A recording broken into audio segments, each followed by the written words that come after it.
ไทยและสหรัฐอเมริกาในช่วงการเยือนกรุงวอชิงตันดีซีของรองนายกรัฐมนตรีและรัฐมนตรี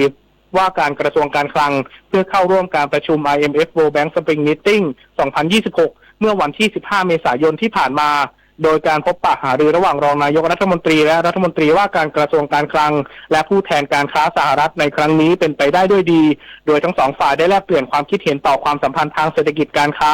ระหว่างไทยกับสหรัฐโดยเน้นย้ำความตั้งใจในการร่วมมือกันในประเด็นดังกล่าวซึ่งฝ่ายสหรัฐก็ได้แลกเปลี่ยนข้อเสนอแนะที่เป็นประโยชน์กับรัฐบาลไทยโดยจะนำไปสู่การกระชับความสัมพันธ์ทางเศรษฐกิจการค้าระหว่างทั้งสองประเทศต่อไปปฏิพล สัทธพรหมมารายงานน้ำมันจะหมดหากไม่งดลดการใช้ประหยัดน้ำมันประหยัดไฟช่วยประเทศไทยยั่งยืน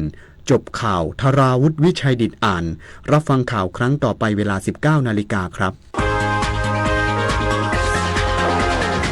ติดตามข่าวที่นำเสนอไปแล้วได้ที่ www.thainews.prd.go.th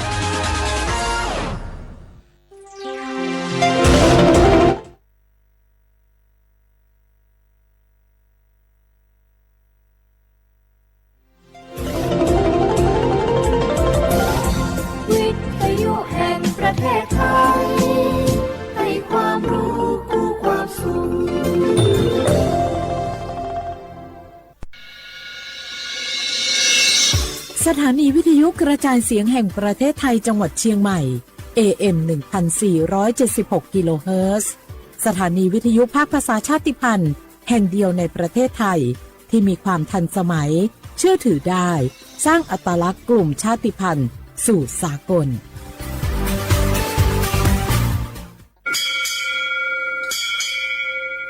我不打架，我不ชอปเปอร์ เหมือนสุนคา ก็ว่า ย้อจง ตัวดูธรรมา